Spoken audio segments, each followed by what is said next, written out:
Welcome to the show, guys. We are on the the AFC Summit show. Welcome back Tuesday night. With me is Jake Podger, Chris from Pats Nation, Dolphin Keith, and I am Anthony, aka Warchild from the Armchair Football League. We are back again. We are entering week 18 of the NFL season. We have the premier matchup, in my opinion, in the entire NFL in this division between the Buffalo Bills and the Dolphins. It should be a pretty good talking point going into week 18 because this has everything to do with the seeding of the AFC East. It has to do, in fact, with whether or not the Bills even make the playoffs. I was looking at a scenario where if the Bills lose and a couple of other teams win, the Bills don't even make the playoffs this season. Then, of course, we've got my miserly, miserable, terrible New York Jets. And, of course, Chris's no good, very bad, having an absolutely terrible nightmare season, New England Patriots. So without any further ado, let's go ahead and seed it over to the team that won in the division this week. Jake, tell me a little bit about your matchup last week. Yeah, well, appreciate the nice little intro there. Yeah, this is do or die, essentially. That's how it's been the last few weeks for the Bills. And it's wild because right now I think our playoff odds are set at about 94%. However, if the Steelers win against the Ravens, which the Ravens, we know, locked up the number 1 seed, there's a chance they rest their starters. So maybe that game does go in the Steelers' favor.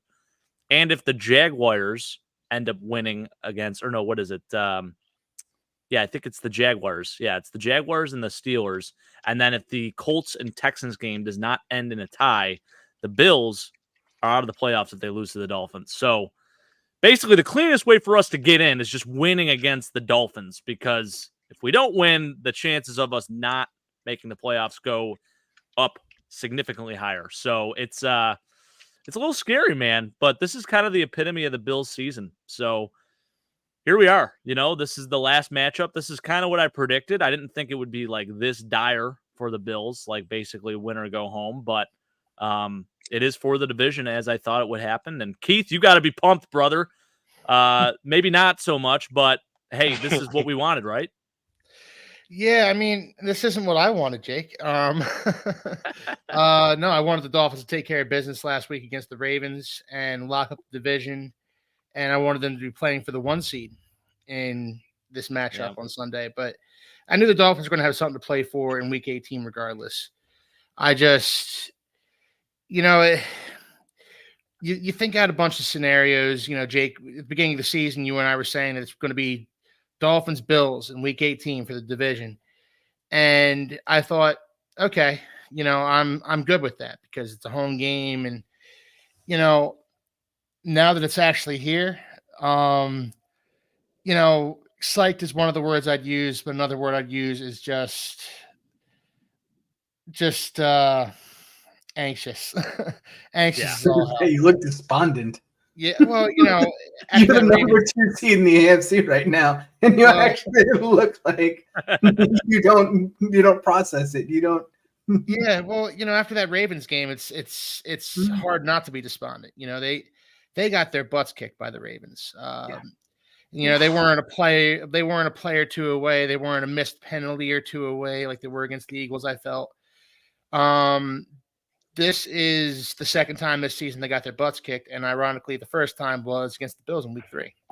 So it's hard for me not to feel anxious, despondent, also excited. I'm going to be chomping at the bit all week for this week 18 matchup on Sunday night. It is the premier matchup in the NFL this week, but it's just going to be. It's going to be a long week. It's going to be a really long week. And the Dolphins lost Bradley Chubb in that game. They lost him to a torn ACL. They lost Xavier Howard, who's probably going to be out for the Bills game. Raheem Mostert didn't play. We don't know what his status is going to be moving forward. Jalen Waddle, we don't know what his status is going to be moving forward. The Dolphins are turning into a walking triage unit here, just like last year. Yeah. Just like last year. Tua got banged up. I think he's going to be okay. He's probably going to play, but it's still, Yeah, Sean said, "How can I smile after that?" I smile to keep from crying, Sean. That's a great way to put it. You know what's Looks like funny is like, Oh, go sorry, ahead. Chris, go ahead.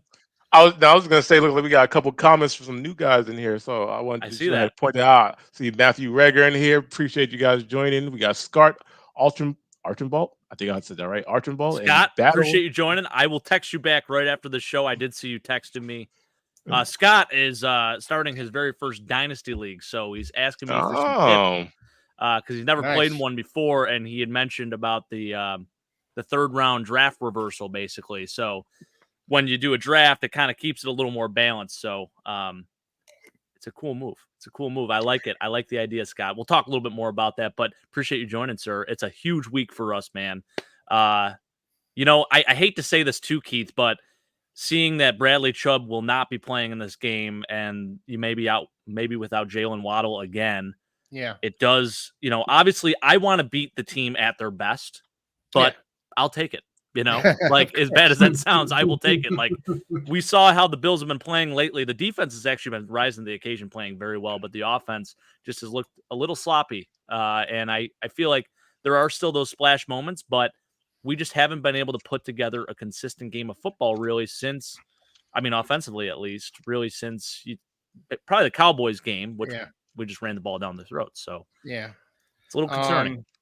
The Dolphins last week against the Ravens, they could get no pass rush on Lamar Jackson. I think a lot of that was their pass rush was trying to stay in their lanes and not pinning their ears back and going after Lamar Jackson. But Lamar Jackson had all day to throw back there. He had 5, 6, 7 seconds just to pick the defense apart. And that was with Bradley Chubb. Melvin Ingram, we had a Melvin Ingram sighting in that Ravens game last week. And Melvin Ingram is looking fluffy. He's looking So outside of Bradley Chubb and Jalen Phillips, the Dolphins have one pass rusher left, and that's Andrew Van Ginkel. And he was always more of a part-time type of player. But that's where they're going to be generating the majority of their pass rush now. It's not a great position to be in. He's given the Bills problems in the past, though. Also have a sack there? What's that? Zach Taylor. Steeler, he's been stepping up a lot lately, hasn't he? Steeler's been stepping up, but he's an interior defensive lineman. Him and Wilkins, they can get some pass rush every now and then, but you don't expect pass rush from your defensive tackles. You don't expect pass rush from your interior guys. So the Dolphins are going to be relying on the corpse of Melvin Ingram, Emmanuel Ogbah, and Andrew Van Ginkel to get their pass rush done. And they do lead the league in sacks this year, but that was with Bradley Chubb. That was with Jalen Phillips for most of the season. Yeah. It's just not an enviable position to be in, especially when you're going up against Josh Allen, who possesses the same traits as Lamar Jackson. If you get right down to it, he can run. Hey, he can run the same way Lamar Jackson can. Come on now. He can run the same way Lamar Jackson can. I don't see Lamar hurdling people, Chris. I know he hasn't done it in a year. Listen, he doesn't need to. They can't catch him. I also don't see Lamar leading the league in interceptions. That's fair. I set myself up for that, didn't I? All right. That's fair. But still leads the league in touchdowns too. So you take the good with the bad, right? Yeah, but I get your point, Anthony. He can throw the ball, and he's a mobile quarterback. So he's a dual threat quarterback, just like Lamar Jackson. Would I put him on the same level?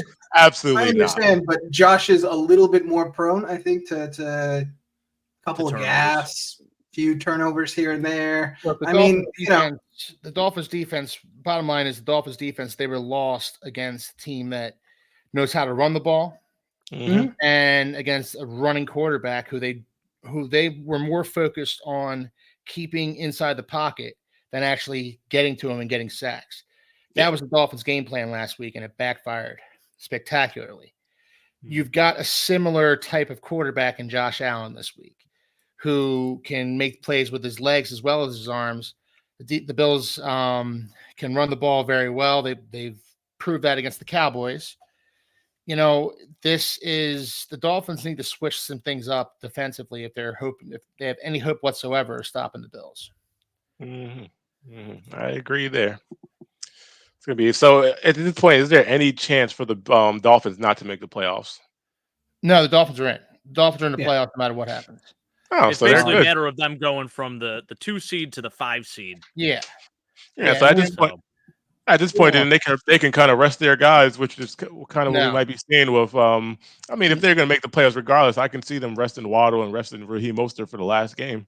I mean, but it is for the division, Chris. Yeah. So that's the thing. It's like a chance to host a home playoff game. Yeah. Or you're going on the road. That's the biggest thing, especially for, in my opinion, for their Dolphins team. That's a warm weather team. Yeah. Like you don't want to have to travel to Baltimore. You don't have to travel to Buffalo and have to deal with they're kind of the Cowboys of the AFC. They're kind of the Cowboys of the AFC, where they're good at home. They are not so good on the road. But with that being good at home, how are you feeling about this matchup then? I don't know what to feel about it, Anthony. I don't know what to feel about it. I go back and forth. I think, we're gonna get a better effort. We're gonna get a better effort than we got in week 3. We're gonna get a better effort than we got against the Ravens. And then I think we're missing Xavier Howard, so we have to start Eli Apple instead. Yeah, nobody. Eli the GOAT. Eli the GOAT. He always ends up on a team, right? Yeah.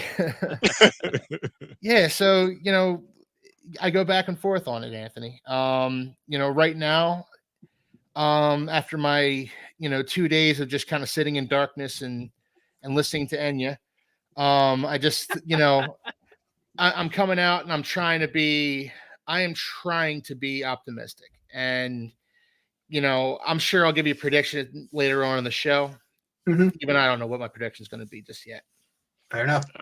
Jake, your matchup last week, I'm going to say that game looks – I didn't even watch it, but just look at the stat lines. It looks pretty freaking ugly. Tell me I mean, Josh Allen, 169 yards, 50% through the air, and an interception. It just seemed like he even said it himself. The ball was not coming off his hand properly. Now, I will say, in that stadium, the wind goes like this. I mean, it is like a legit wind tunnel in that stadium, and you don't know what it's going to do. And even though the flags didn't look like they were moving too much on the field goal posts, I mean, it even gave Chad Ryland some issues, as you saw, Chris. He missed 2 field goals. But it was a weird weather type of game. And Josh has no issue throwing through the wind like that.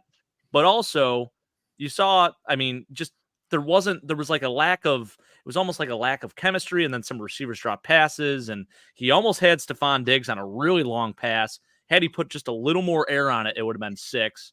Then there was the interception. That was just a bad throw. It was underthrown, which does not typically happen with Josh Allen.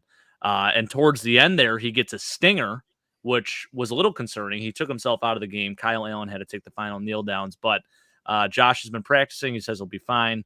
Not an issue at all. Of course, players are just going to say they're fine, but you hope it doesn't affect his, I guess, his future throwing the football. It might be a thing throwing arm or his non-throwing arm?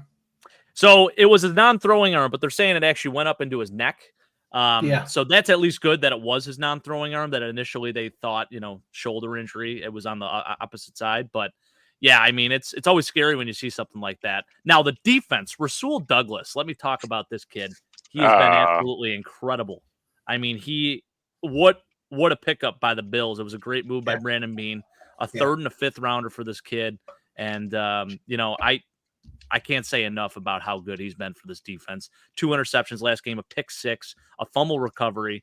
I mean, for him not to win Defensive Player of the Week would be absolutely mind-boggling. I'm not sure if they've announced that yet or not, but he definitely should, because he's unbelievable, man. So, yeah, he's been great. Terrell Bernard, what a gem he has been, replacing Tremaine Edmonds. Everyone felt that was maybe our biggest gap defensively heading into the season, and Terrell Bernard has just been awesome. Like, having legit an all-pro year. He's got 6.5 sacks, 139 tackles, 3 interceptions. He's got a couple fumble recoveries. Like, he's been finding ways to get around the football and be opportunistic as hell and make big plays when we need him. And then Eddie Oliver, man, at all levels here, we have a stud, which is great. Eddie Oliver has just been incredible. He signs this big extension in the offseason. I think a lot of people felt like he hasn't really lived up to his draft status, but this year he had vengeance on his mind. He came out there against the New England Patriots and really solidified the defensive line and kind of put a nail in the coffin in that game as well. Had a really nice athletic interception at the beginning of the game too. Just going out, laying out and catching one. I mean, that was pretty damn impressive. So you just love to see it. So very, very happy with how the defense has been playing. They honestly kept us in this game. The offense needs to sharpen up a little bit, and we got to figure out a way to get our playmakers better involved. And by playmakers, I mean Steph Diggs. I mean, the numbers just haven't been there. But, I think this Dolphins game gives us a chance to sort of reignite that and go in hot into the playoffs here. This was another game. This was another game for Steph Diggs, under 30 receiving yards, wasn't it? Back-to-back games under 30. Yeah, 4 for 26. But he did register another 100-catch season on his career, so that's very impressive. And he was also the youngest receiver to 800 career receptions of all time, which is pretty damn impressive. And Dalton Kincaid, nice day for him too. 51-yard catch, 4 for 87. That's it. Look good. Yeah, no, I think that was his best game. I think in the last 3 or 4. I think last game it was like 1 catch or 1 target for nothing, and the game before that, maybe 1 catch for 8 yards or something like that. So it's good to get the young kid going, but you do need a second wide receiver threat because Steph Diggs isn't getting any younger. Chris, what did you guys do to slow them down? I mean, because Bailey, every time I turned around, Bailey's happy threw another interception, and the score stayed the same for a while. Listen, the Pats have the Buffalo Bills number, honestly. In that game, we shot ourselves in the foot, and we really kicked our own behinds because when you have 4 turnovers in the first half, 3 interceptions, and one ball that was taken right out of Pharaoh Brown's hand, which is kind of unfortunate, but it just in the first quarter, the entire first quarter, we didn't make it past our own 40-yard line, and yet we still somehow managed to lose that game by 1 score. That was a feat in itself, right? But we had just tremendous defense. Once Bailey Zappi did turn it on, and you could see that ball start moving, but it was just you have to already recover. At that point, you already gave up about 17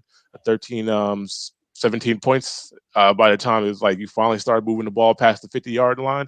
So it's just you can't. And like I mentioned last week, in order for us to really beat the Bills, in order for us to beat any team in the NFL, you have to play a clean game of football. Bailey Zappi has potential. He's shown way more potential than Mac Jones has this season. But he just kind of just crapped the bed and I don't know what was going on. It just looked horrible. I don't know what he was doing in the first half. So, our defense, of course, is going to stand up and get the plays. They intercepted Josh Allen, really shut down that receiving core. Josh Allen went for 160 yards on 15 completions, really pedestrian numbers. The running game wasn't really too hot. Dalton Kincaid was the number 1 receiver on that Bills team. We just look good all around on the defensive end. But like I said, when you give away that many points and they're lined up in the red zone 4 or 5 times in the first quarter, that's a recipe for losing, a recipe for disaster right there. So Scott puts this well too. I mean, you saw the tush push in full swing in that game, Chris. I mean, my gosh, you talk about a guy that's masterful at running the tush push. There should never be a question if it's 4th and 1 or 4th and short. We should be running that every single time with Josh Allen. I mean, he's going to pick up. Most of the time, he wasn't even just picking up the yard. It was like 3 or 4 yards because he's just so damn big. So, I mean, it's fantastic. It's good to have a guy like that. I thought he ran the ball extremely well. Now, I will say, I think people have been slightly critical of Joe Brady's usage of him running the football up the middle because they're not really protecting him per se. And Josh likes to play a little reckless at times. But did you guys happen to catch the one play where he was running the football and he just kind of pitched it back to Khalil Shakir? That was pretty sick. He always has one of those. He always has one of those a game, which is pretty fun, man. You got to admit. A little rogue improvisation, which is kind of what he's going to need moving forward. And if they're going to, win against the Dolphins, is they're going to get some playoff wins, because really if they take Stephon Diggs out the equation and they got to rely on Dalton Kincaid as their number 1, I don't think that's a recipe for winning football, because their running game against the Patriots, running game wasn't looking too hot. I mean, Josh Allen had 44 yards himself. So I think he ran 11 times that game. So, he had to really take the win. He really had to take the game into his hands, which you kind of don't want to see your quarterback running 11 times unless, if he absolutely has to. But all in all, Like I said, the defense from the Patriots has been pretty tremendous this season. Like my man Joe Dill says, we balled out. Our defense balled out this year, and we lost. That was with losing the silent assassin and Christian Gonzalez and Matthew Judon. And so yeah, I mean, I'm really looking forward to seeing what we do next season. I'm done with this season. It's over. We're 4-11. We're 4-12 at this point. So, hang it up. We did what we needed to do. Playing for draft. I hope we lose next week to the Jets because I just want higher draft picks. I love it. That's a game I will be paying attention to just because of that alone. Yeah, I mean, it's just two terrible football teams. Yeah, it's all it really comes down to. I think the Jets. If I'm going to talk a little bit about their matchup last week, it was simply, again, I'm going to point to the stats. They were down 20-7 in the first quarter. This is a team that doesn't score more than 20 points in the entire game. So, they weren't going to win that game from the very beginning. Breece Hall absolutely balled out like he usually does. 9 catches on 9 targets for 42 yards. Garrett Wilson, inefficient as usual. He'll drop a few passes here and there. He's the only outside threat, really. So you're looking at, 5 for 50 from him. Travis Simeon threw the ball 45 times, threw the worst pick 6 you could ever imagine. Generally speaking, and then the Izzy Abanikanda fumble on the kick return that was 5 seconds or 5 yards away from the out of the end zone. It was awful. Like I said, they're down 20-7 before the game even started. Yeah, they played on Thursday. Can you imagine? It was so long ago. It was such a forgettable game. Mm-hmm. And they lost to their boy. Yeah, congrats on Joe Flacco. I'm super happy because Joe Flacco's doing a really good job of proving my theory that you can sort of take an old has-been quarterback that sort of knows how to play, put him behind a really good offensive line, give him some decent weapons, a good defense, and actually plug and play. You don't have to always draft a rookie in the first round over and over again. We saw some of the best Andy Dalton that we've ever seen was 2 years ago when he was with New Orleans. Yeah. You can sort of do it with these guys that sort of just know how to run an offense efficiently, get the ball out of their hands and play. I'm sick to death of drafting rookie quarterbacks. I'm tired of it, especially if you're going to go with a defensive head coach and have a situation where the defense is ready to compete long before the offense ever is. I'm perfectly fine with what Cleveland's doing. They've actually accidentally worked their way into the best possible situation. This is the best possible life for the Cleveland Browns. And the thing is, I think if the Dolphins lose next week and Cleveland wins, I think Cleveland has the number 2 locked up. They're not going to get the number 2 seed. They'll have the second best record because I was going to say it'll be the 5th seed then. Yeah. The Dolphins get the 6th seed. Yeah. Yeah, that's super unfair. That team is 11-5. That's incredible. Generally speaking, the game's completely forgettable. I can't wait until this season is over. I can't wait till the playoffs start, which actually brings me to a point that I wanted to bring up. We are now in season 2 of the 18-week season for the NFL, 17 games. How are you guys feeling about this? Because for me personally, I don't feel like it's adding anything to the NFL. I think it's just Listen. I don't know about you, but I enjoy as much football as possible. Yeah, that's fair. Yeah, I'm with Chris on that one. I will say this. I think that they should go to an 18-game schedule and incorporate 2 buys. Yeah, 2 for sure. That's fair, Keith. I think we're heading towards 18 games eventually, but I think if we do go towards 18 games, we need to put a second bye week in there for all the teams. If we do 2 bye weeks, then I vote that we do 19. We do a 19-game season. You got to have a nice even number. I hate the odd number. Yeah, that's my biggest I hate that with too. it. I do. And I will say this, the 16-game schedule. I mean, the 16-game schedule, that's all I've known my whole life, and it just looks so much cleaner in the standings, too. Yeah. I have a real issue with that, and maybe that's a me problem, but I understand where you guys come from. More football. I mean, more football is better, right? But is it really more football? It's more regular season, meaningful football, because you did remove preseason games. You remove 1 preseason game to add a regular season game. I personally love the preseason. I know I may get some hate on that, but the preseason is one of my favorite times of the year. I mean, nothing better than going out there and, basically seeing a bunch of these guys grinding for the livelihoods, trying to make a squad. I mean, I think it's a beautiful thing. Most people could give two craps, but as a guy that just loves ball, I love seeing some of these quote unquote no-name players shine and make plays and solidify a final roster spot. Well, you know, Jake, by the time preseason rolls around, I think we can all relate to this. We're all just foaming at the mouth for football, you know? That's true. Absolutely. Any kind of football whatsoever. Yeah. So, yeah, of course I'm going to tune in to watch, you know, these end of the roster guys battle it out because it's football. And it's, you know, I don't see myself watching much of the UFL. I'm going to watch it. The new merger between The Rock and the huge, baby. The XFL and the UFL are finally merged together, and they're going to start in March, I believe. So I'm watching it. Listen, are you really watching it? Absolutely. Football is football. Oh, I'll be watching too. Yeah. Oh man, I don't know. Great. Are we gonna have a few of our podcasts? Are we gonna pick a team each? Why not? Do they still have the Orlando? I think the UFL and I think they have an Orlando team, don't they? In the UFL? Do they? Not anymore. The Orlando Guardians are no more. They are gone. You know who else is now not in the league anymore? The Seattle Sea Dragons, which was my favorite XFL team. They had the coolest logo, sweet unis. Yeah. Wasn't their head coach June Jones? DiNucci. June Jones was the coach for Houston, maybe? Okay. There was somebody in Seattle. Houston Gamblers. Houston Gamblers, yeah, that's the old school USFL team. Now it's the Houston Roughnecks. Yeah. So they're going to be part of that USFL branch. The XFL branch, they only have the DC Defenders, San Antonio Brahmas, the Arlington Renegades, and then who's the other one? There's the St. Louis Battlehawks. Battlehawks superfan. I'm assuming there's a correlation there.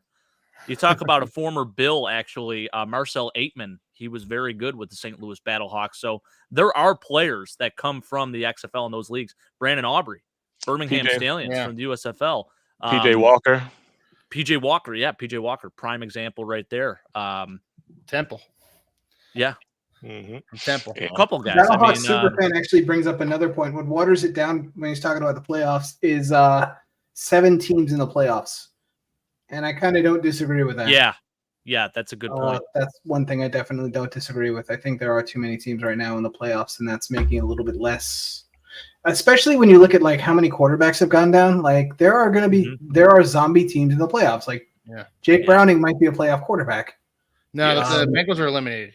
They are eliminated now. Yeah, well, it's same category basically, right? I mean, you're going to have a quarterback. Yeah, your point stands. I mean, you know, the Steelers aren't eliminated, so they're going to be going into the playoffs with Mason Rudolph. You know, Joe Flacco's making a playoff push. Yeah, Joe Flacco looking good. Mason Rudolph didn't look too bad last week. Najee Harris went a little, he went bananas. So I don't know. It's going to be very interesting. I kind of like the 7 teams because, like I said, anyone has a shot. Now it's like the underdog has a shot, and they're going to be playing with a little bit more heart. You never know. It's anyone's game. Any given Sunday, something big could happen, and maybe the Dolphins get knocked out in the first round. Something magical like that. You'd like that, wouldn't you, Chris? You know what's amazing is if the Bills, it's wild because the Bills are either going to be the 2nd seed or they're not going to be in the playoffs at all. There's a good chance that happens. One of the 2 scenarios happens, right? Mm-hmm. And the best part about the Bills having the 2 seed is obviously we get home playoff games, and if we continuously win, we may not have an away playoff game until that AFC Championship at Baltimore. Yeah. And on top of that, if we do end up playing against Kansas City, we would host Kansas City for the first time in God knows how long. It always seems like the Bills are going to Arrowhead, and that it's not anything like, hey, we're trying to screw the Bills by playing them there. It's just how the schedule falls with the format. But that would be kind of interesting to see. I agree. Chris, let's talk about our matchup next week because let's just get it out of the way. This is neither one of us even wants to win this game. So I'll let you go first and tell me why you don't want to win it.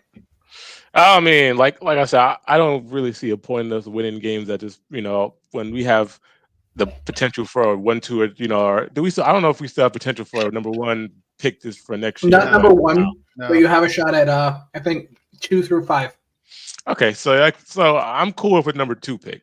I'm cool with another 2 pick because you never know. Like I said, and like I've always said for the past weeks, I don't understand what these scouts do sometimes. So it's no guarantee that Caleb Williams is going to go in at the very first pick. You never know. It might be some random pick. So I want to see us draft a quarterback. Granted, Bailey Zappi has been playing pretty well, and like Battlehawk Superfan has said, Tom Brady's returning. Maybe he comes back to the Patriots and coaches up like that gateway quarterback for Bailey Zappi. Regardless, I want to see us pick a quarterback of the future because Mac Jones is not the guy, and Zappi, I don't think we want to invest in Zappi. So I'd rather have the number 2 pick. That way we can kind of cement one of these studs who are coming out of college. So that's why I don't want to see us win.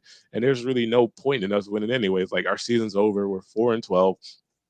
You know, who cares if we beat the Jets? It doesn't really matter. But I guess if Zappi just wants to get some more reps in before the season's over, sure, why not? But you know, it's a battle of the bottom of the AFC East at this point. I mean, it's the bottom of the AFC in general. Yeah. Being honest. Now for me, I also don't want to see us win, not because we're going to get a better draft pick, but because you're going to get a worse one. Well, I see. I'm good with that. That's rude. That's rude, Anthony. That's all I got. The truth is, like, none of these. I bet none of the quarterbacks coming out will amount to anything. The truth is, if they end up in situations like New England, I don't think they will. I don't think New England, no offense, is a quarterback away. I think your offensive line is trash. I think the Commanders are the exact same situation. I don't think they're a quarterback away. I think if they take a quarterback, they're going to start him immediately. Brand new head coach. Offensive line still stinks. But you're just going to get him killed. How many times in my lifetime have I watched this? I think the first time I remember like this being this direct was like Tim Couch. I'm old enough to remember Tim Couch, and I'm old enough to remember David Carr. Yeah. My gosh. David Carr is even more egregious. Holy smokes, man. It's horrendous. So you just see it over and over again. I've seen it so many times in my lifetime. Like, I have no interest in it. I don't want to see good quarterback prospects, guys that come into the league, just get demolished until like they just move on to the next quarterback.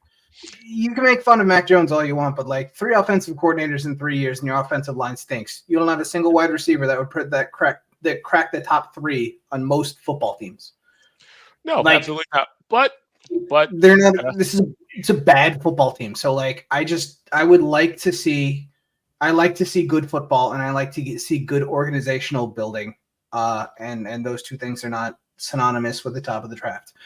Maybe they amount to something. Maybe they don't. I don't think it's gonna have anything, or I don't think it has as much to do with what quarterbacks are good coming out of college as much as the situations that they land themselves in. But I also think that since we're going in next season with $90 million in cap space, we can really rebuild that offensive line and kind of fill those gaps that where we have the issues at. Granted, we can find a nice wide receiver in the offseason. Hopefully, we'll see who's available. But I know we can definitely pad up that offensive line, and then we will be a quarterback away. All we need is one dominant wide receiver and an offensive line, and we are a quarterback away. The defense is elite. We were good on that end. We'll get back. Matthew Judon, Christian Gonzalez will come back healthy. And like I said, we work on that O-line, pad it up, and get that number 1 run. Honest, maybe we get Gabe Davis in the offseason. I was waiting for it, man. There you go, Steve. Yep, Sean too. Chris, I'll say this though, and to Anthony's point about building up your offensive line, your defensive line before you go for a quarterback. It's getting harder and harder to build an offensive line through free agency these days. It is because offensive linemen are becoming rarities. They're scarce. Yeah, the good offensive linemen are becoming harder and harder to come by. So it's much easier. And look, I'm not going to say it's easy because all you have to do is look at the Dolphins' offensive line and realize it's not that easy. But it's much easier to build an offensive line through the draft than it is through free agency. You get a stud offensive lineman, you're not letting that guy hit free agency. The Dolphins aren't going to let Robert Hunt hit free agency because he's just too damn good. They're probably not going to let Connor Williams hit free agency either. These are really good offensive linemen, and the Dolphins, you let those guys hit free agency, who are you going to get to replace them? And that's their issue right now. And that's a lot of teams' issue. You let a stud offensive lineman hit free agency, there's something wrong with him more than likely. Teron Armstead hit free agency for the Saints. He's always been an injury liability, and he's been the same way with the Dolphins. Mm-hmm. So it's just not that easy, Chris. It's not that easy to say, well, we have $90 million in cap space. Let's throw it at the offensive line. Listen, You know? just let me hope, Keith. Let me be optimistic. You do sound very optimistic, and I love it, Chris. I love it. I want to have faith in my team that we can have the quickest rebuild in NFL history. Because I do agree with your point because who's the dominant Cowboys O lineman? I forgot his name. I seen a stat about him. Which one? There's literally a bunch of them. Yeah, Zach Martin. It was Tyler Smith. Zach Martin. Smith. It was Zach Martin. So I was looking at a stat. I was looking at a He's stat about Zach Martin this weekend, right? And it said Zach Martin has more Pro Bowls than he has penalty holding flags. Yeah. And then in his entire season, I believe he's allowed only one snap in he's allowed one sack in 1,000 snaps or something like that. But but he's just so I understand the whole point about not getting rid of good offensive linemen, because I'd love for a Zach Martin on the Patriots, but we'll I mean, we would all love to have Zach Martin on our offensive lines, but the fact of the matter is Zach Martin's a guy that you draft and you don't let him go. As long as he's playing and not injury prone or whatever, you don't let a guy like Zach Martin go. And the Cowboys haven't. He's going to retire a Cowboy more than likely. If he doesn't, he's going to spend that one season in San Francisco like Larry Allen did. That's how Zach Martin's career ends, either with the Cowboys or on a 1-year, Hall of Fame tour contract with some other team. Yeah, like Andrew Whitworth or yeah. But we'll see. I mean, I still have hope that maybe we might catch something in the free agency, or we might catch someone in the second round of the draft. We'll see. And by the way, David Carr, his rookie year, guys, sacked 76 times. Oh, God. 76 times. Wasn't the next one 72? Yeah. So I believe he still holds the record for most times sacked in a season. How many times was Go ahead. Go ahead, Keith. I was just gonna say I wonder how many times Bryce Young was sacked this season. Well, that's actually in the good. 60s for sure. Yeah. Oh. And he missed some time too. Andy Dalton started, I think, 2 games. Yeah. Because he was hurt. But to Brett's point here, it's not that teams want to let the offensive linemen go; they price themselves out. That's what happened with Teron Armstead. But that's the thing; these are the guys you're getting in the free agency. The guy like Teron Armstead who priced himself out. He's an elite offensive lineman when he's playing, but he's missed 6 or 7 games for the Dolphins this season, and every time he goes out there, he's just an injury waiting to happen. These are the kind of guys that are hitting free agency along the offensive line. I'm not saying those are the best ones in free agency. Most of them are Greg Van Roten. Yeah. But, I'm not saying you can't get a good offensive lineman in free agency, but there's something wrong with him if you're getting him in free agency. There's some sort of longer than the other. Hey, Sean, we're sorry we keep calling you Brett, Sean. We know who you are, just we can never tell from the logo. I know. I always get confused with the logo too. I really do. Yeah. I don't know what it is. Yeah. By the way, Bryce Young, 59 times he's been sacked this year. 15 games. So 15 games. Yeah. The Jaguars beat the crap out of him, 6 sacks. Yeah. They whooped them. And the other Josh Allen, what a day for him, man. Yeah. Setting the franchise record. And Trayvon Walker. Yeah, both of them. Yeah. That was awesome, man. And the thing is, with guys like this, with Bryce Young, with David Carr and Tim Couch in the past, you run the risk of these guys just getting broken. I remember Sam Darnold with the Jets saying, I saw a ghost out there. I saw ghosts out there. And once a quarterback's seeing ghosts, that's it. There's really no coming back from that. You can't. It's hard to have a lucrative NFL career after you're starting to see ghosts out there. Even when there isn't a rush, coming down on you, you're seeing a rush. Sell it for Mac Jones towards the end of his tenure this year. At the beginning of the year, he was getting rid of the ball as quickly as possible. Those hits pile up. Yep. Yeah. It got to the point where he started playing like Eli Manning toward the end of his career, where even he felt that pressure and immediately just went in the fetal and dropped down. I was like, once I see now, I was like, he's done. He's done. Just get him out of there.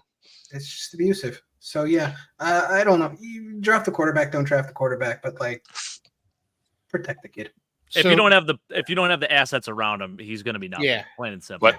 if the O line is the issue, right? Just hypothetically speaking, the O line is the issue, right? If you don't draft the quarterback in the first round, who do you draft? With the number, you move down and you pick offensive linemen, or you take that guy from Penn State, Fashanu. Yeah, I love it. That's what you Olu's do. a monster. We can get into draft stuff later, but Olu is incredible. I love that. Unreal. That kid's take is so much fun. Yeah. Olu's phenomenal. You stay put and you take that guy. Yeah, I love him. Penn State, obviously, but I just love the way he plays. He looks like Panay Sewell coming out of Oregon. Mm-hmm. That's what he looked like to me. And blue chip offensive lineman. They're, he could be a Zach Martin. I know Zach Martin's a guard and everything, but he could be one of those guys you put in there and you say, okay, that spot's set for the next decade. Yeah, Trent Williams. How beautiful is that? Trent Williams, dude. Oh, he is just. Now I know. Listen, that's a weird scenario. He had some beef with the Redskins, how they handled Hiddles. Of course. I mean, Dan Schneider's a scumbag, so that's really what that comes down to. That's the only reason why he is on the 49ers right now. Yeah. But and he's on a team and he's killing it. I mean, he's the best left tackle in football, and he has been for a decade now. So, So I have hope. That's all I can say. I have hope because that's all I have left at this point. Yeah, that's a long-winded way to say, Jake and Keith, you guys need to talk about your matchup a little bit more because that is the premium matchup I think in the NFL. We're just now. Well, I'll tell you this, guys. I mean, I think this is what I've been expecting. Again, I didn't expect the scenarios to be so extreme for the Bills. Basically, win or go home. Now, Sean did make a good point. There is still a chance that the Bills could get the 6 or the 7 seed, but we would need some things to happen. And honestly, I don't know if the Ravens are going to rest their starters. I'm not sure what the plan is there. Dan Orlovsky seems to think, he was on Pat McAfee today, he seems to think the Ravens will not rest their starters because the last time they did so was 2019. They had a 2-week gap and they came out flat against the Titans. So maybe it's one of those things where they'll play their starters for the first half, and that gives us some hope that they will be up enough that they'll beat the Steelers. And then Tyler Huntley will just come in and do his thing, and that'll be that.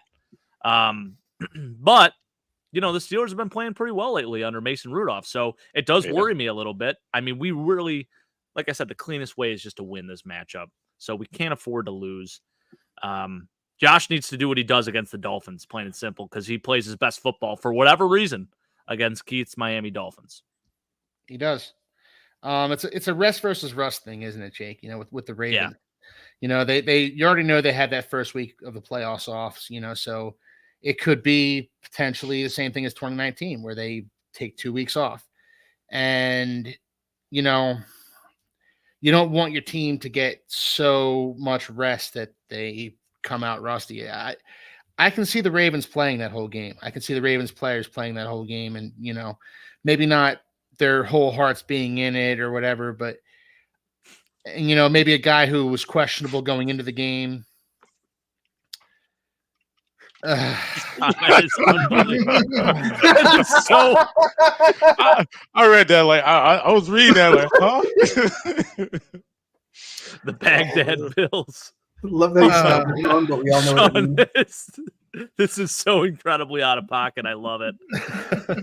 I mean, he's not wrong. He's not wrong. So, if that's what got us to rally, so be it. That is hysterical, though. Baghdad Bills. That's funny. Well, I'll say this. The Dolphins have just as much motivation to win this game as the Bills do. Even though the Dolphins are already in the playoffs, they've already clinched the playoff spot. They need that. They need that home game in the first round. They need that home game in the divisional round should they win in the wild card round. The Dolphins need to go into the playoffs with some sort of momentum because any momentum they had after the Cowboys game was taken right away by the Ravens. So if the Dolphins don't get some sort of momentum going into the playoffs, they're a one and done team. Whatever team they go to, I think it would probably be Kansas City if they lost this game to the Bills, they'd probably go to Kansas City. They don't stand a chance in Kansas City if they lose this game to the Bills, especially if they lose it in the fashion that they lost against the Ravens. The Chiefs are looking vulnerable, but they're still a battle-tested, playoff team. Mahomes isn't going down in the wild card round to, a team that just got smacked down by the Ravens and the Bills. The Dolphins need this game every bit as much as the Bills do, in my opinion. Yeah, that's well put. 30. So the prediction 31, Bills 34, Fins 31. In week 3, if that would have been the score, I would have said moral victory. Okay, good job. Move on to the next game. Moral victories are done. I want the Dolphins to win this game, and I want the Dolphins to, obviously I want the Dolphins to win this game, but I think the Dolphins really need to win this game in order to get to the divisional round for the first time in 23 years. That's what's on the line here. Yeah. Yeah. Mike, thank you for the comment here too. This is concerning, right? There seems to be something that's just been off with Steph Diggs and Josh Allen, and maybe it's their chemistry. I don't know what it is. Steph seems to have dropped some more passes as well. And that mic'd up against the Chargers. I didn't see any of that drama that the media has been trying to push about Steph Diggs. All I saw was a guy that just wanted to win. So I feel like he is more on that side of things than he is the other side. Maybe there's bits and pieces where he's pissed off. He's not being targeted more. He's having maybe he has an undisclosed injury. He's not even talking about it because it always does seem, at least the last few weeks, he's been shying away from the contact, whereas in the past he's embraced it. And I get that's playing smart too, but it's not the normal Steph Diggs that we're used to seeing. So I do think that we have to find a way to get him involved. And the biggest difference between Joe Brady's offense and Ken Dorsey's offense is, in Ken Dorsey's offense, we made it a point to get the best player of the football. We forced the ball almost too much to Steph Diggs. Whereas in Joe Brady's offense, he doesn't want to have to rely on one specific player at all times, unless it works so damn good like it did against the Cowboys, where we just kept running James Cook. But with this offense, I feel like it's a little more balanced, a little more spread it out. It's not so much this, hey, we're going to feed Steph Diggs the ball 15 times a game, and whatever happens, happens. Now, I don't think Joe Brady's offense is perfect, but I do think he has to find a way to get this guy 6 catches, 7 catches.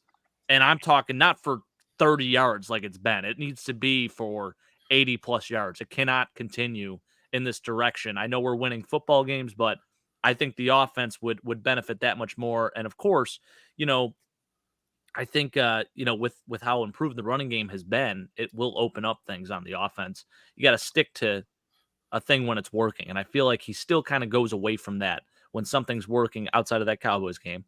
Yeah. It seems like he tries to almost be too cute. I don't know what it is. And then it just throws things off, and then it's a drive killer. So, well, Jake, do you think Steph has lost a step? Do you think that's part of it here?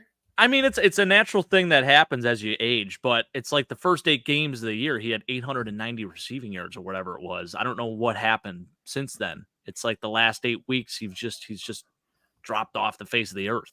And I don't know if it's him losing a step. I mean, he has been doubled a lot more, but he was always doubled. It's Josh. No, I don't think it's even Josh. I mean, the thing is, too, like, there's been a lot of drop passes, too, from Steph, and that's something we're not used to seeing. Yeah. So, and then, he'll go out and make a spectacular play like he did against the Cowboys, the one-handed catch. Yep. And he'll make some clutch catches on 4th down or 3rd down, too. So he still has that factor. So we just got to put 2 and 2 together and get him involved. Plain and simple. All right. Looking at some of these questions, there's a couple of really interesting ones in there. I want to see. Let's go through these here. So, Keith, if y'all don't win a playoff game this year and the Lions win, Fins will have the longest active win drought in the NFL. Damn. I'm aware. I don't understand where Sean comes up with these like random 15-year drought, 20-year history. Last 10 times the Dolphins have played the Bills on a Tuesday night in rain. Sean, Sean Like, likes he just like stockpiles these things. Like he has an almanac next to him, and he just reads it every night in bed. This one was put on ESPN. What was it? Okay. Ago. But yeah, I'm aware. The Dolphins have won a playoff game since I'm 13 years old, and I'm 36 now. I'll be 37 this month, actually. So the Dolphins haven't won a playoff game in 23, 24 years. Last time they won was in 2000 against Peyton Manning in his second season or something. Yeah, wow. That's the last time the Dolphins won a playoff game. So, who's the quarterback then? Jay Fiedler? Jay Fiedler for the Dolphins. Yeah. Wow. Yeah. So bad. That's wild, man. A year after Marino retired, because he retired in 99, I think, or 98. Yeah. 99. After the 99 season, he retired. It was literally the next year. Yeah. Brett, the defense didn't ball out. Just Bailey Zappi was being Bailey Zappi.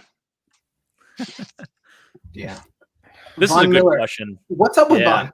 Tell me what is up with Vaughn. I mean, I know he's old. I know he's coming off an ACL. I know he has fewer tackles than Steph Diggs. And fewer than Gabe Davis. It's crazy, man. Like, I don't know. He looks like a shell of himself. And, there was a point, I think it was the Chiefs game, where it almost looked like the old Vaughn was starting to show back up. But ever since then, non-existent again. It's been very, very troubling because we paid him a lot of money, and that looked great up until he had the ACL tear. Once that happened, everything just sort of went out the window, and he has not been the same player. So yeah, he was a healthy scratch this past week, and the D-line didn't seem to miss him whatsoever. And it's crazy because I did feel like the defensive line, even prior to Vaughn coming back, was playing better without him. So I think it was one of those things where you have to force him into the game because you're paying him so much money, but it's taking meaningful reps away from guys that, quite frankly, deserve it more. Could be the Amari Stoudemire effect too. That's always how I always like to think about these old legends where they just they get these big contracts and they just kind of sit on the bench and just soak up the contracts. Yeah, it's well put too. Did you see the Roy? Do you see the comment from Roy? Let's see. In my opinion, Diggs isn't even a top 10 receiver right now. Wow. Roy's a Bills fan too, and he's coming out here putting this on blast. That's troubling. I like it. I still think he is a top 10 guy. The way he's been playing, absolutely not. But potential wise, we know what he can do. Yeah. If only he had a better quarterback to throw him the ball. Oh my gosh. You can't be serious. We also have to acknowledge that it's not necessarily a Steph Diggs problem. The level of NFL talent at the wide receiver position has raised so much since I was a kid. Oh yeah. It doesn't take much to take a step back and for somebody to take your spot if you're talking about top 10. Definitely. Yeah. The level of wide receiver play is incredible right now. It really is. So it's not necessarily a slight to say he's not a top 10 receiver. He can still be top 20 and be extraordinarily effective, especially on a team like this. Very true. Very true. Where do you put Jalen Waddle, Keith? Speaking of that, I would put Jalen Waddle. It's tough to say because he's had a down year too. But he's been hurt. Well, no, he's been hurt since last week. Up until then, he's been healthy. But what's funny is that it looks like he's had a down year. It feels like he's had a down year, but actually his stats are pretty comparable to last year's stats when he looked like the best number 2 wide receiver in football. So I would put Jalen Waddle in the top 20. Man, you're just incredible. Is Waddle out? We don't know yet. I would tend to think that he is. I would tend to think that he probably is out this week. I think that the Dolphins were kind of eyeing a return for the playoffs for Jalen Waddle. They could be doing the same thing with Xavier Howard. I think they're hoping Xavier Howard returns for the playoffs.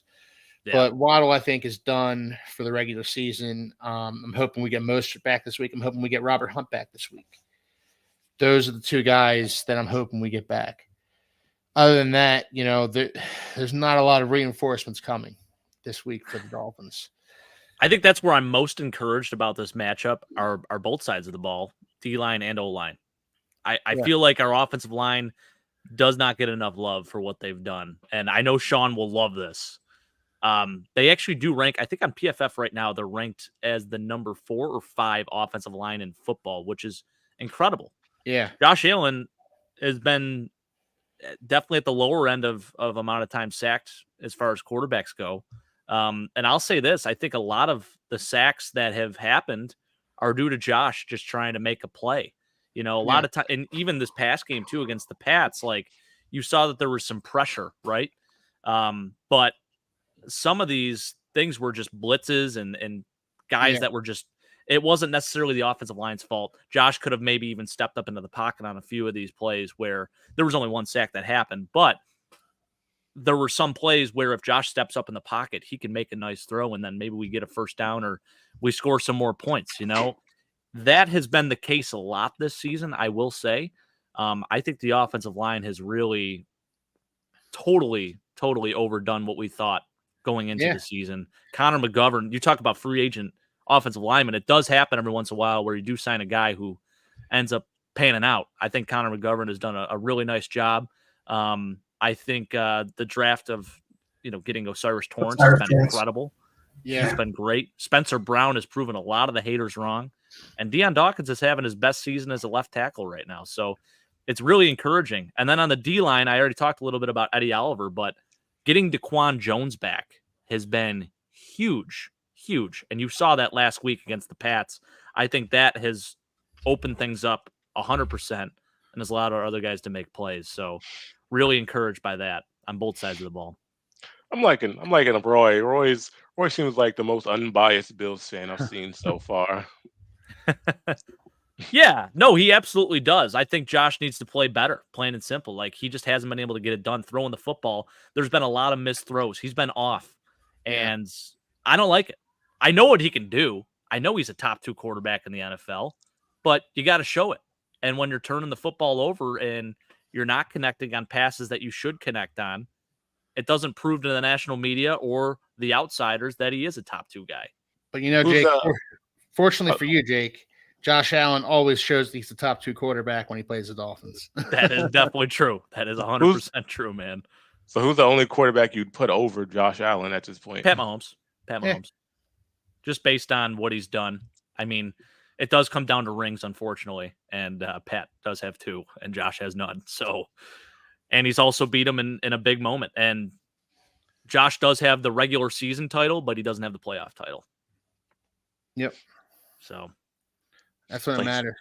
I can see the Dolphins blitzing the Bills a lot this week to make up for their lack of pass rush. Yeah. I think I can see the Dolphins doing that. They're going to have to, and that's not Vic Fangio's bag. That's not really something Vic Fangio does all that often. So he's going to have to come up with something creative, something kind of out of the box, maybe a cornerback blitz or a safety blitz or something like that.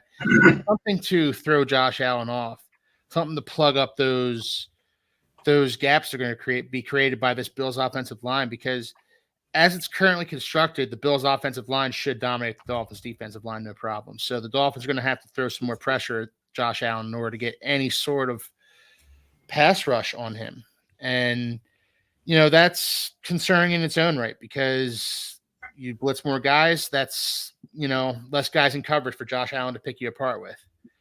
That's honestly what the Patriots did. They did a really good job with that. I mean, your guys, the blitz packages you were throwing at us, and there was a lot of unaccounted for men on that field, and it did get into Josh's head a little bit, and you could tell. I mean, he was just off.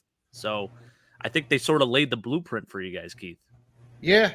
And I mean, that's kind of what I was looking at the Patriots and the way they played Josh Allen, and that's kind of how I want the Dolphins to do it, because the Dolphins have gotten they've had a lot of success this season with just bringing 4 and getting home with 4, with guys like Bradley Chubb, being able to kind of stun his way on the inside, or Jalen Phillips coming around the edge. Getting home with 4 isn't going to happen. Not for the rest of the season, not against the Bills, and not against whoever they play in the playoffs.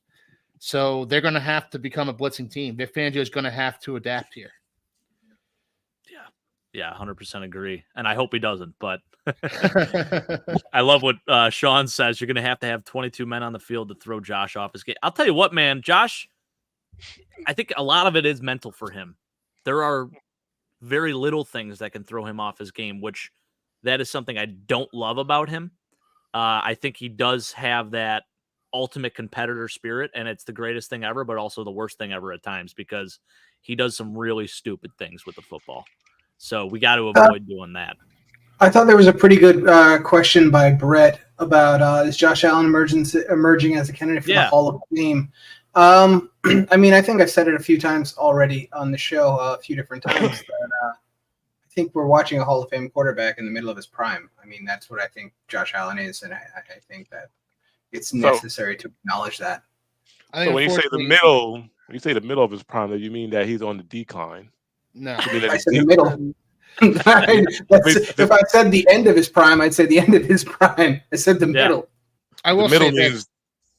I will say this about Josh Allen. You know, I agree with you, Anthony. We're watching a Hall of Fame quarterback in the middle of his prime, not at the end, in the middle. But it makes it a heck of a lot easier to justify putting him in the Hall of Fame if he gets a Super Bowl. Of course, absolutely.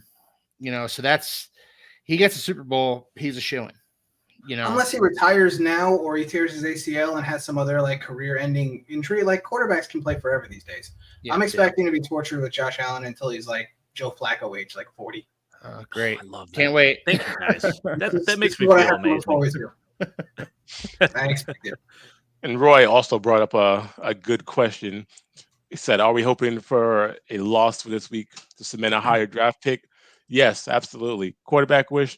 I definitely want to get Caleb Williams if he's available for us, but if not, then I'll go ahead and take Drake May.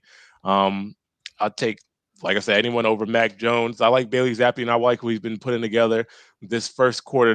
This week it was pretty rough to watch, but those are growing pains. But if we could cement a better, an actual stud out of college, then I'd go for those two guys. I'm hoping for the loss and grab that number 2 pick and get one of these studs coming out of college. So that's my hope anyway. So Battlehawks, I'm going to respectfully disagree with this. I feel like Dan Marino is one of the most prolific passers of that era. Like this dude threw for 5,084 yards in 1984. That was unheard of back then. I know we had. No, it was 16, but was it 16? It became 16 officially in 1978. But he was doing things that no other quarterback was doing. I know stats only go so far, but he was one of the best pure passers of that era. I can't put him over Jim. Jim doesn't have rings either, so I don't know. Jim Kelly's Bills beat up on the Dan Marino Dolphins back in the day, but I think that was more so. Those Bills teams were really damn good. Those Bills teams had it all, whereas the Dolphins had Dan Marino and a bunch of dudes. The Marx brothers. Yeah, the Marx brothers. But even then, Marx brothers were, in 92, 93, the Marx brothers were getting old. So for a while there, Marino was throwing to guys like Mark Ingram and Aronde Gadsden and O.J. McDuffie, who was okay, but, love those names. Those Bills teams were stacked. Those Bills teams, you look back on it, Bruce Smith and Bryce Popp and Cornelius Bennett on the defense, and on offense, Thurman Thomas and Andre Reed, Don Beebe, Steve Tasker. Just those Bills teams were stacked. It's no wonder they beat up on the Dolphins the way they did. It really is. I'm not here to say who's better, Marino or Kelly, because head-to-head matchup, head-to-head record, Kelly's got the edge. But I would probably give the edge to Marino as well, just because he just didn't have the team. He didn't have the team around him. Pre-salary cap team building was totally different, man. Yeah. Oh, it definitely was. Yeah. That was a completely different NFL. Just comparing things. Let's go ahead and take a look around the league because there's a couple of things I wanted to get to real quick. Did you guys see David Tepper? Did you guys see David Tepper? The owner of the the Jaguars are obviously getting the crap kicked out of him the Panthers were getting the crap kicked out of him by the Jaguars. David Tepper takes his drink, throws it onto a Panthers fan from his press box, and then runs in the back. Wow. Yeah. This is the owner that fired the dude last year. Yeah. Supposedly pressured the GM into drafting Bryce Young because the GM and the head coach both wanted to go with CJ Stroud. Then fired the head coach. Wow. He's what is he? He's private equity money. So he's just random rich guy that thinks he runs the world and knows better than everybody else. And that's what he did to a fan. He just got fined $300,000. Did you guys any of you guys see that? Yeah, I did see the fine. I didn't see what he did. So that is, I'm gonna have to look that up. It's on Twitter. That's how it got out. Like it's on Twitter all over. Gosh. I'm gonna look it up too, but I think my focus was more on that Lions and Cowboys game and that controversial. Oh, that's the next thing I had. Officiating, the state of NFL officiating right now. As far as the Panthers go, they're going to be doing a head coach search this offseason. And I don't know what coach would actually sign up for being the Carolina Panthers head coach at this point, working for a guy like David Tepper. Frank Reich, I'm not saying he did a great job with the Panthers this year, but I think he did the best job he could with the players he was given. For sure. And I think he would have had them going in the right direction had he been given a chance to. But David Tepper fired him before he could. We're looking, I'm not saying we're getting towards Daniel Snyder territory here with David Tepper, but, he's not a guy that people want to work for. So good luck to whoever gets that job because somebody's going to get it and, they're going to get to be an NFL head coach and everything. But I don't know that I'd want to do it under this circumstance. I agree. Yeah, it's a train wreck there in Carolina right now. Yeah. I mean, that's embarrassing. And then on top of that, I mean, the cost of tickets right now, they're just giving tickets away. I mean, I wish I could go to a Bears game for $1. Right? Yeah.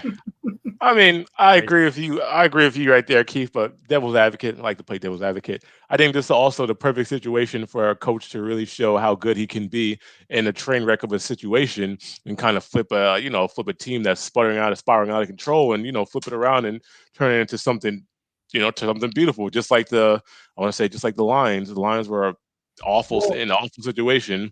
Well, they had the potential, but you see what happens when you get one good coach away and you bring in Dan Campbell. Now these guys are primed for a playoff for a deep playoff run.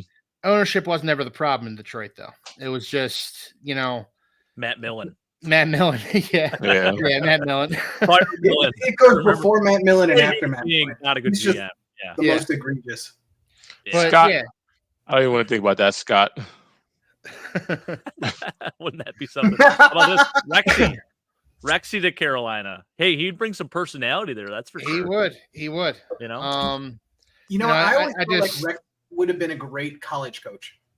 Yeah, for sure. He would have. I don't know who the Carolina Panthers are going to hire. I really don't, but it's going to have to be a guy with, so much patience, and it's going to have to be a guy that's going to show results immediately because I don't think David Tepper is going to be very, very patient with this new guy. I don't think he's going to be very patient with any of his head coach candidates. If he wasn't patient with Frank Reich, he's not going to be patient with the next guy. I mean, I'll take the other side of that. Right now, Frank Reich is paying 2 former head coaches. Yeah. Like, you take that job because you'll be there for 6 months and you're getting paid for the next 4 years. Fair enough. True. Yeah. That is guaranteed everything because coaches have full guaranteed contracts. All right, next thing I wanted to talk about was poor officiating in the NFL. Obviously, the Lions are one of the latest victims, although there are some mitigating factors there. What are you guys seeing? Well, I think for one, the NFL kind of answered its own question because there are examples of poor officiating, but when you punish referees like the NFL has done and saying, because from what I'm hearing that those referees are going to be, they're going to be not allowed to officiate in the playoffs. Yeah, they're banned for the playoffs. So at that point, it's like, was it poor officiating? Because you can look at all the tapes and the clips, and you see, I forgot his last name. The offensive lineman, Allen. So you mean Taylor Decker? Taylor Decker. So you can see Taylor Decker going to the official and let him know, like, hey, I'm eligible for this play. And I don't know whatever the miscommunication was right there, but he goes out for the play. He makes the catch, which would have, of course, put the Lions up and would have won him the game. And also he catches a legal touching, penalty. So at that point, it was like, well, was the referee really just that ignorant of the situation, didn't hear it, or was it something deeper? With all the sports betting going on in the NFL, I think that's what plays a big part in it as well. It was like, well, these guys might be been paid off. We can't have them. We can't have that level of officiating ruin any type of playoff game. Like Battlehawk said, NFL is rigged to some degree, so I'm sure it is. Vegas has really took over a lot of the things, but that was just kind of blatant. Yeah, that was just kind of blatant, and unfortunately, you can't do anything about that. You can't overturn the game and say, "Well, we're going to go ahead and give them the point because it was a bad call from the referee." So the Lions just got to take the hit for that. But I'm glad at least they've done something to rectify the situation. Before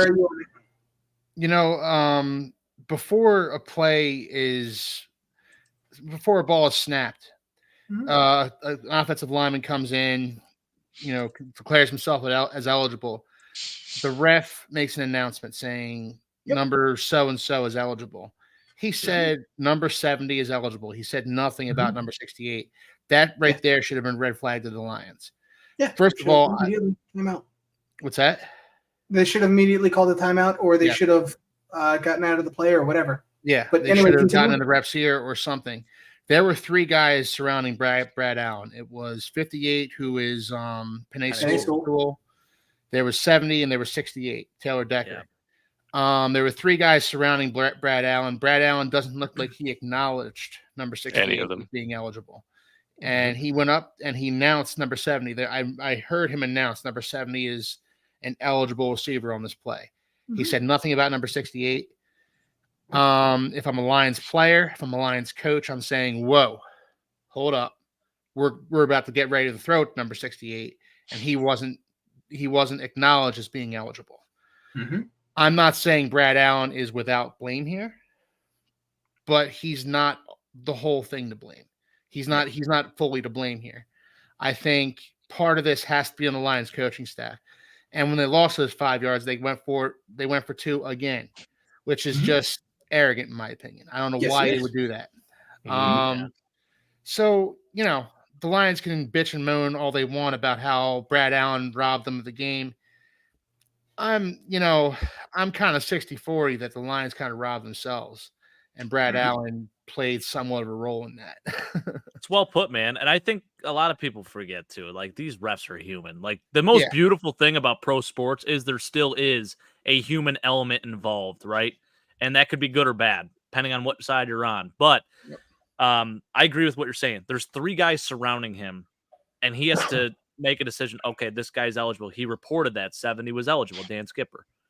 And when they didn't hear that 68 has reported eligible, there should have been an immediate, okay, we got to figure this out, call a timeout, like you said, Keith. That makes a lot of sense. And there is some accountability on the Lions coaching staff for that, and the players too. I get what Taylor Decker was saying, like he didn't want to make it too obvious. Of course. And that's where the coaching staff does need to step in and make that call ultimately. Yeah, and you don't want to make it too obvious, but also there is an announcement before every play. So it's supposed to be, it's supposed to be known who's eligible and who's not. Exactly. So, if 68 didn't hear his number called as being eligible, you can't tell me that nobody on the Lions, didn't hear it. You can't tell me that nobody heard it. Yeah. So, they want to bitch and moan about how they got screwed. They kind of screwed themselves, in my opinion. I'm going to actually even go a step deeper than that. The reason that they had the ball was that the Cowboys got to like a 4th and 6 up 4 points, or a 4th and 5 up 4 points, and decided to kick a field goal. Yeah. Cowboys could have just as easily tried to pick that one up. True. Yeah. They picked it up, the game's over anyway. Also, there was a tripping call. There was a tripping call they called on Dallas on the previous drive that drove them to 4th and 6. That wasn't on. If that was a tripping call against anybody, it was on the Lions. Yes. Right. So, there were numerous coaching errors on both sides. I do think the state of NFL officiating, particularly on bang bang calls, is really bad, and I think that they need to make an adjustment for no calls and for flags to get picked up on pass interferences that aren't pass interferences, for holding calls that are clear and obvious versus ones that aren't even like, are we really calling that right now? Particularly in the secondary, I find defensive holding gets called or it doesn't. And it's comes and goes during games, and it really, really, the state of it is making the NFL hard to watch sometimes. I agree. So, like, I do think they need to make an adjustment to it. I don't think that the Cowboys-Lions game is really up to it because, like you said, so they got 5 yards back. They could have kicked the extra point. There was a penalty on the next play. Could have kicked an extra point on that one. Over and over and over again, they just figured we're going to go for 2. And okay, fine. But you get the other side of that, too. You don't get it. Live by the sword, die by the sword. Exactly. Listen, I'm like Patrick Mahomes against the Bills. That was terrible officiating. This Brad Allen crew, like they were the ones that officiated the Dolphins-Eagles game earlier on this season, the Sunday night game that I was at. And I've never seen I said it after the game, and I didn't want to blame the officials, but I was so hot under the collar at those officials. That was a badly officiated game. So the fact that they're being demoted, this is a whole body of work here. This isn't just one game. Right. That they've been a pretty bad crew all season. And they're not, and guess what? They're doing the Ravens Steelers game on Saturday, which is I guess you'd call it a primetime game, right? Yep. But Trey Wingo said something funny. He's like, he said this is like being punished without being punished or something like that. Yeah. Really. I like what Roy says here. Like, if there's a call like that where it's ticky-tack, maybe New York can get involved in some way and say, like, radio down and say, hey, this isn't right. You got to pick the flag up. Pick the flag up, yeah. Well, I do think that some plays need to be reviewable. I think that some flags need to be reviewable. And I know that the NFL, that the officials don't necessarily want it right now, but, like, it's also going to save them from the ridicule. Oh, it's going to give them an opportunity to not get absolutely like hosed over and over again. I don't know. This was a completely different situation, but this was the one in Atlanta. Arthur Smith challenges the spot of a first down. Yeah. Or he challenges a first down, loses his timeout, and the referees still move the spot because the guy still got the first down. So he lost his timeout despite winning the challenge because he challenged using the words first down versus challenging the spot. Yeah. Wow. Like, yeah, that's brutal. That's silly. And we're looking at the NFL like, let's simplify some stuff. There's some stuff we don't have to just say challenge the first down versus challenge. You know what I mean? Yeah. The guy went out of bounds before he went out of bounds. Before you marked him out of bounds. Like, all right. A lighter note. Dalvin Cook was cut. Keith, you can have your wish and sign him for like almost nothing right now. How do you feel about that? I'm good. No, thanks. I'm Chris, I said it before. I'm happy with the Dolphins running back room the way it is. Raheem Mostert should be back this week. With Raheem Mostert, Devon Achane, and Jeff Wilson, I'm good. I don't want a slow past his prime Dalvin Cook. He showed what he can do with the Jets, and it's not much. Chris, you like washed up old backs. Do you want him? Nah, Ezekiel kind of been doing his thing, and it looked like we might have an emergence in Kevin Harris. He looked like he was pretty good in the pass catching. I like Kevin Harris, man. He's a South Carolina guy, so he did his thing in the pass catching against the Bills. So you know what, I'm pretty good off of Dalvin Cook. Maybe at the beginning of the season before we saw what he is now, but I'm good. Jake. I'm good.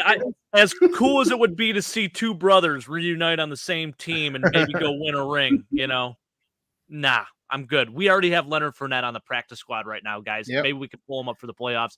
Lombardi Lenny, a nice return for him. It'd be great.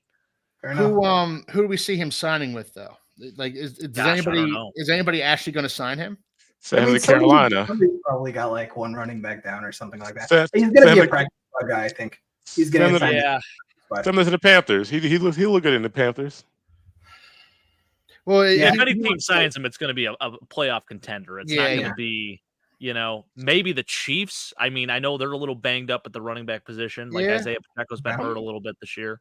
Well, Pacheco, he's been dealing with the shoulder injury, and then one play his helmet fell off. He got kicked in the head, and they put him in concussion protocol. So yeah. Sam Fran.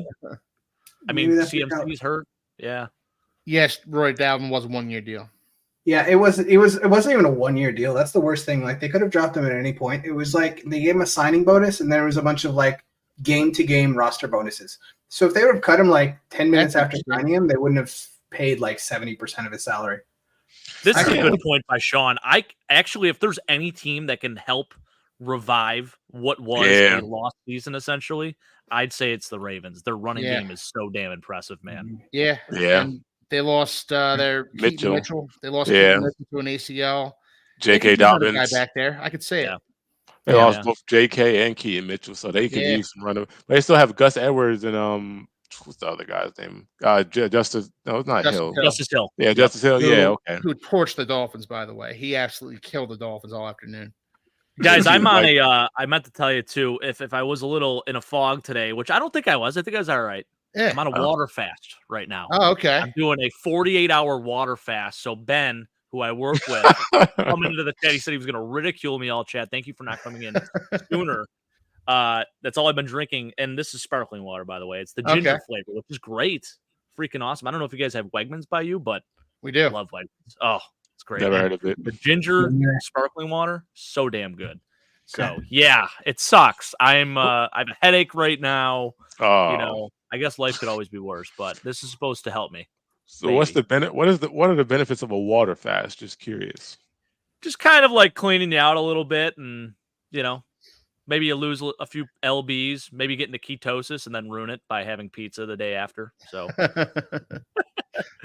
it's more of a challenge to myself because my buddy challenged me. He's like, "I bet you can't do it," and I'm like, "I bet I can." And then you're in the hospital getting an IV, and you're like, "Oh, yeah. I still win." Again.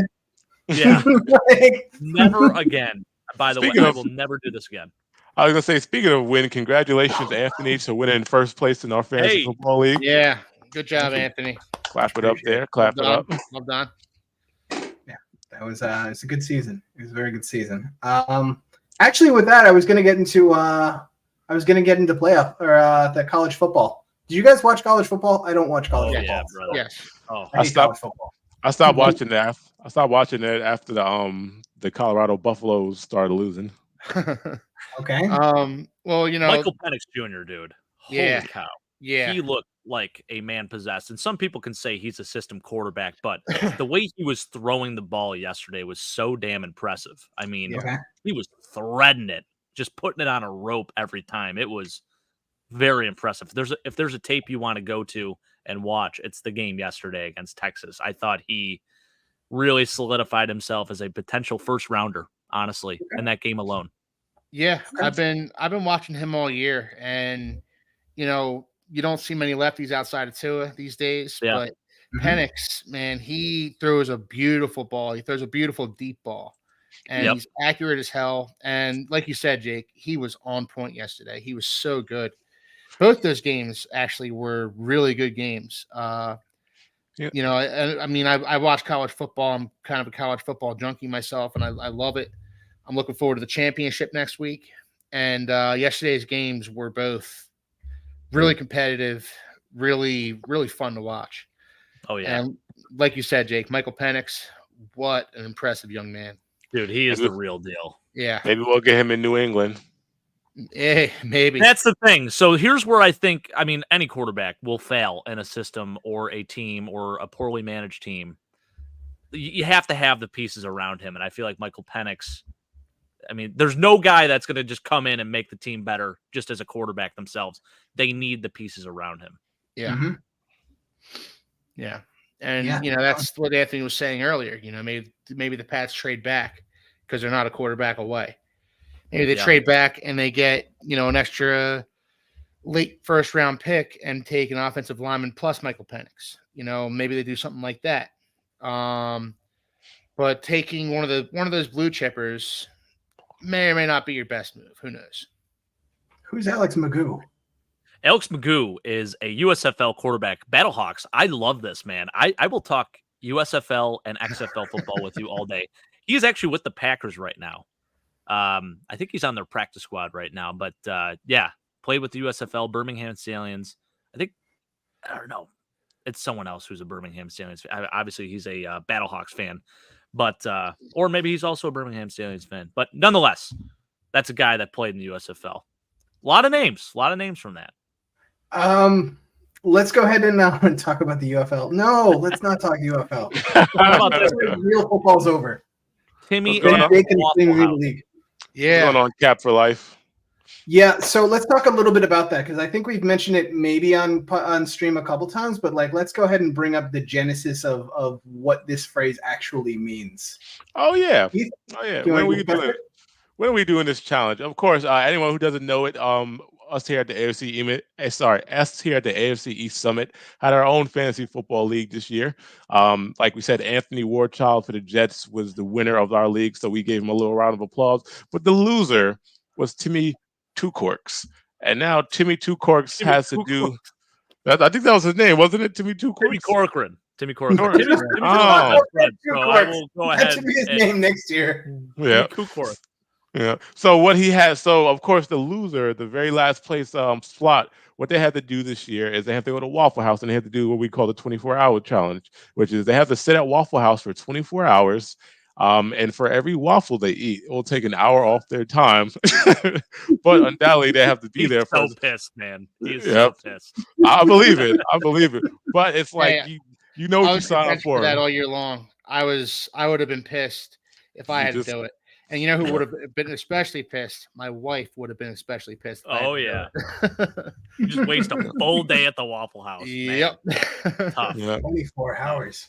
I'm good. I'm looking forward to see how many waffles he can actually eat. I mean, Metalhawk saying, yeah, I haven't. Honestly, we don't really have a Waffle House around us here. So true story. Waffle House does not put a like the franchise itself will not allow itself to get put in a state that has right to work or that is not right to work. Interesting. Because it's a very, very southern company that started in Georgia. Okay. They will only put them in states that are right to work. So if your state has good labor laws, probably not going to have a Waffle House. That would make sense why it's over here in Florida. It's all over Florida. Yep. Yeah. Florida, Georgia, all through the South. They stop at Indiana. So I have to drive like an hour and a half if I want to get to a Waffle House. I think there's some in Indiana. Yeah, I think there's a Waffle House that's like 5 minutes up the road, 5-10 minutes up the road for me. And I don't know. I can't remember the last time I've been to Waffle House. But if I get hungry, I might hop in there and eat a couple waffles for Timmy. So if he doesn't have one, can we make it like a Perkins or something? Perkins. No. I like Perkins. You can't. But the thing about it, you can't sit at Perkins for 24 hours. Yes, you can. It's Perkins 24 hours? Yeah. Denny's. Yeah. Denny's, yes. Yep. As long as, and at this point, we just got to figure out how we could get him to live stream it. That way maybe we'll do an episode about it. I think we should. I think we should do a 24-hour live stream, Nickel City Mafia live stream. We all just come in and, pay our respects. I freaking love maybe do an hour or two with him, keep him company. Yep. He's going to be battling, so yeah, definitely. But yeah. Battlehawks from Erie, PA. Very nice. Yeah, not too far from us. Yep. So with that, I think that's pretty much it for the night. We're running out of time now. So if you like what you see, subscribe, please. Helps out the ratio. Helps put us out there. We really appreciate all the attention that you can give us. Yep. Heck yeah. Only uplifting positive comments. That's what we like to see. All the other or comments, anything that Sean feels like talking about. Yep. All the other comments, they can keep it to themselves. I'm tired of hearing the what did they say? I forgot the name of that other podcast that they always compare us to. Doesn't matter. Yeah, I don't know who they are either. Yeah, I think we're living rent free. By the way, I don't know. Yeah, I never noticed that. I've never actually seen listen. We are more than welcoming to all audiences, all people. We love it all. So any type of comment you give us is just more fuel to our fire, and you're helping us out. So we appreciate it. Absolutely. Fans and non-fans. I will be a discount whatever. Listen, I'm on my best behavior. I'm on my best behavior because I'd be ripping through these comments sometimes. Chris, I was very impressed with how you handled yourself. Yeah. Thank you. I try. Very classy. I try. Yes. All right. If you guys like what you see, we're on every single Tuesday night starting 8 p.m. Eastern time, 7 p.m. Standard or Central time. So me. Make sure to tune in, like, subscribe, all that nonsense. Comment down below. Tell us anything you feel. We're all here for a therapy session anyway. So with that, I'm Anthony Warchild. Pats Nation. Go Bills. Fins up. Take care, guys. Have a good night.